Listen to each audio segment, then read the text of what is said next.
अक्सर यह सवाल उठता है कि कविता क्या है, उसकी परिभाषा क्या है। हर कवि, हर विद्वान, हर आलोचक की अपनी अपनी परिभाषा होती है कि कविता क्या है।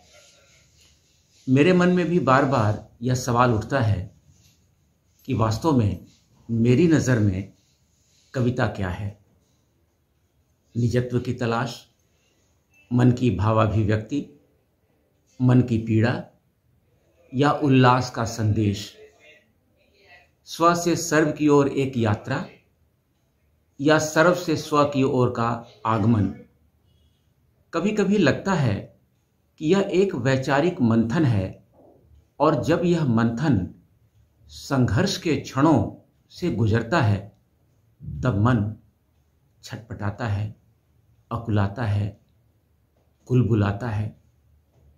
तब इसकी जो अभिव्यक्ति है वह शब्दों का रूप धारण करती है और कविता के विविध रूपों में अभिव्यक्त हो जाती है। कभी कभी इस भावना को हम बहुत बड़ी कविता में भी ढाल देते हैं और कभी कभी दो पंक्तियों में पूरे जीवन का निचोड़ निकाल के हम रख देते हैं। यही कविता की विशेषता है। मेरी दृष्टि में कविता को किसी खास परिभाषा में कैद करना शायद बहुत मुश्किल है।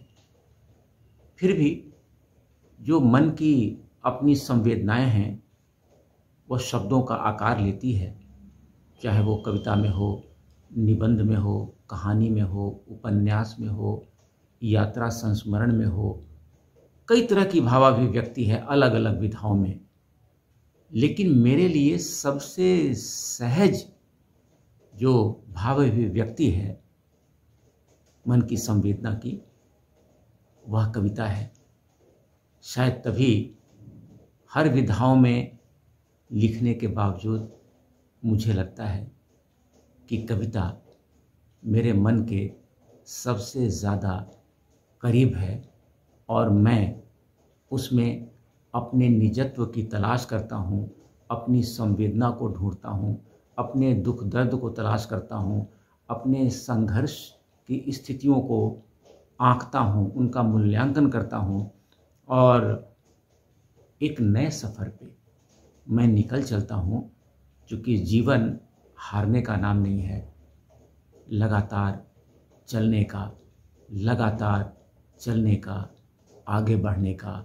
और यह कविता एक एक शब्द के माध्यम से, एक एक पंक्ति के माध्यम से हमें आगे बढ़ने का संदेश देती है और मैं उसमें डूबता हूँ, उसमें उतराता हूँ और ये कविता मुझे खंगालती है, मेरा मूल्यांकन करती है, स्व से सर्व की ओर जाने की प्रेरणा देती है और सर्व की संवेदनाओं को स्व तक लाने में मदद भी करती है।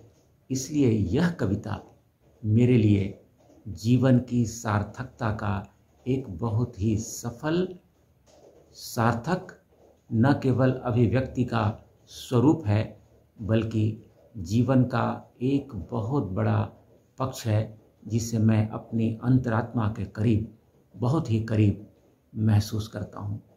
तो मेरे लिए कविता की परिभाषा संभवतः निजत्व की तलाश ही है।